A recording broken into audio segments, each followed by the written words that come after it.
इष्ट के पास गए और कहते हैं, क्यों रे छलिया, अरे धोखेबाज,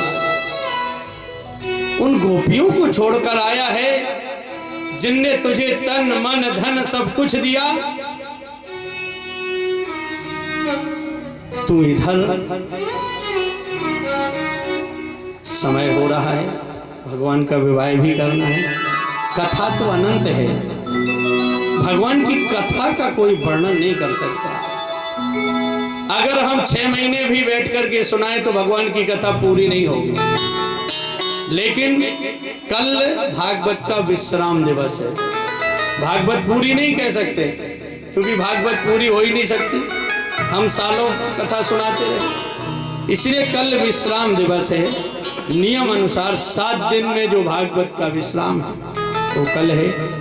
कल सुदामा चरित्र जो महान है, तो भगवान के पास सुदामा जी गए थे, द्वारकाधीश के पास। क्या लेके गए थे मालूम है? चावल। तो कल आप लोग भी आएंगे चावल लेकर के, थोड़े थोड़े, ठीक है? क्योंकि कल सुदामा चरित्र भागवत का विश्राम दिवस। कहते हैं जिसने 7 दिन भागवत नहीं सुनी, वो लास्ट 7वें दिन अगर भागवत सुन लेता है तो उसको 7 दिन का फल मिलता है। और जिसने 7 दिन सुनी है, वो अगर भागवत का 7वें दिन पूजन नहीं करता है तो उसको फल नहीं मिलता है। इसलिए जिसने 7 दिन सुनी वो भी आएगा, जिसने नहीं सुनी वो भी आएगा।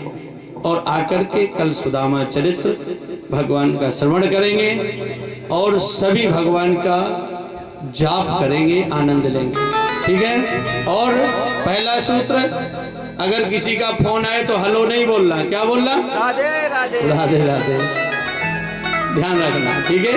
कभी फोन आए किसी का, राधे राधे, इसके बाद बात शुरू करना, ठीक है? मेरे प्रभु का गुणगान करना।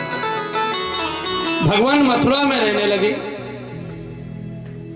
मथुरा में बड़ा प्रसन्न थे, लेकिन जरासंध ने मथुरा पर चढ़ाई कर दी।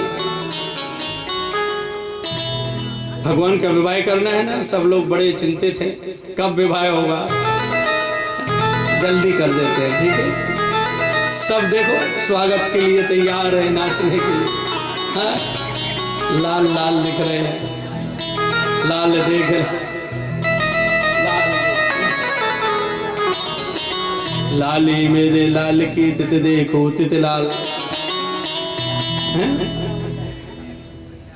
सब लाल है, इसलिए आज भगवान का जन्म है। जरासंध ने चढ़ाई की, 17 बार चढ़ाई की, भगवान ने हरा के भगा दिया, परास्त कर दिया। 18वीं बार जरासंध ने 108 ब्राह्मणों को बंदी बना लिया। 108 ब्राह्मणों को बंदी बना लिया कि अगर हम नहीं जीते, इस बार हार जाएंगे तो इन ब्राह्मणों को हम मार देंगे। अब भगवान नहीं चाहते कि हमारे कारण कोई ब्राह्मण को तकलीफ हो, इसलिए भगवान 18वीं बार रण छोड़ के चल गए, इसलिए उनका नाम पड़ गया रण छोड़ भगवान। बोलिए रण छोड़ भगवान की जय हो।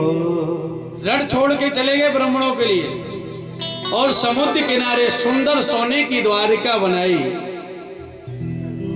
सोने की द्वारिका के राजा बनकर के मेरे कन्हैया बैठे हैं। एक दिन सोचा बलराम ने, बलराम जी बोले ये तो राजा हो गया, ये तो राज संभाल लिया, भगवान आज द्वारिका के राजा हैं। महाराज कुंदनपुर के राजा हैं भीष्मक। भीष्मक के पुत्र हैं रुक्मी और पुत्री हैं रुक्मिणी। रुक्मी ने रुक्मिणी की सगाई शिशुपाल से कर दी। रुक्मिणी बड़ी चिंतित है क्योंकि रुक्मिणी चाहती थी भगवान को। अब रुक्मिणी ने सोचा अगर शिशुपाल से हमारी सगाई हो गई, शादी हो गई तो हम तो मर जाएंगे। सोच लिया था रुक्मिणी ने, हम शादी करेंगे तो द्वारकाधीश से करेंगे, नहीं तो प्राण त्याग देंगे। भाभी के पास गई, भाभी कुछ उपाय बताएं, हम उस द्वारकाधीश से विवाह करना चाहते हैं। भाभी ने कहा एक पत्र लिखो, उस द्वारकाधीश को भेजो। पहले मोबाइल नहीं चलते थे, हाँ अब तो हेलो हेलो में काम होता है। पहले पत्र लिखे जाते थे। रुक्मिणी ने पत्र लिखा, वो पत्र में जो कुछ मन में था सब लिख दिया। कन्हैया द्वारकाधीश, हम आपसे बहुत प्रेम करते हैं और मेरे भाई रुक्मी ने शिशुपाल से सगाई कर दी। अगर आप मुझे नहीं आए लेने, मुझसे शादी नहीं की, तो हम मर जाएंगे, प्राण खो देंगे। सब लिख दिया। क्या लिखा? हम कहाँ मिलेंगे, कहाँ से आप मुझे ले जाना, कहाँ से भगा के ले जाना, सब लिख दिया।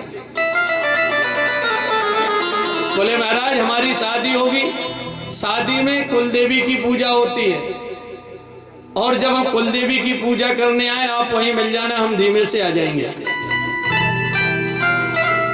भगवान क्या, पंडित जी गए, भगवान ने पत्र पढ़ा,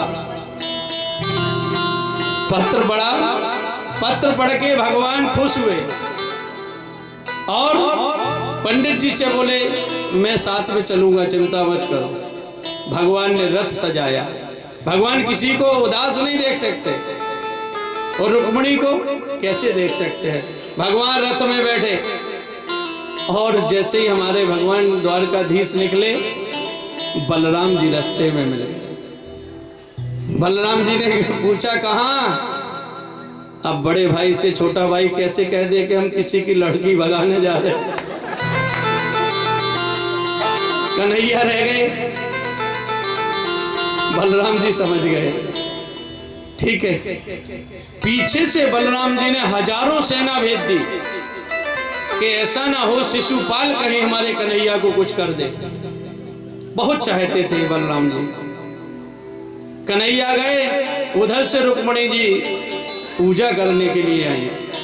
आप लोग थोड़ा पीछे हो जाएंगे, भगवान तेजी से आएंगे भागते हुए। हाँ, हो सकता है पीछे सैनिक लगे हो। रुक्मिणी जी पूजा करने के लिए आई, भगवान पहुंचे। हजारों गोपियां, हजारों सखियां रुक्मिणी जी के साथ में हैं, लेकिन भगवान को जैसे ही देखा सभी सखियां भगवान को देखती रह गई, रुक्मिणी को भूल गई। जब रुक्मिणी को भूल गई, भगवान को देखने लगी। इतने में भगवान ने रुक्मिणी को उठाया, रथ में बैठाला और चल दिए। बोलिए रुक्मिणी सरकार की, द्वारकाधीश की।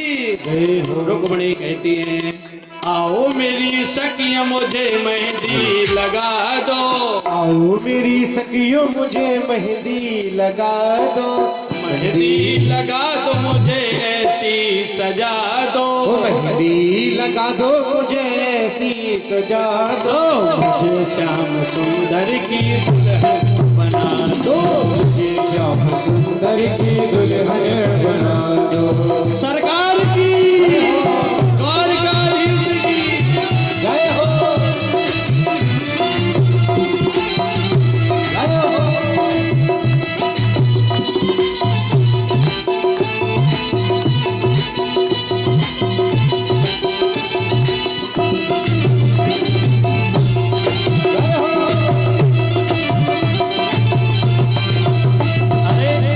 भगवान तो अकेले आ गया, रुक्मिणी कहाँ है प्रभु?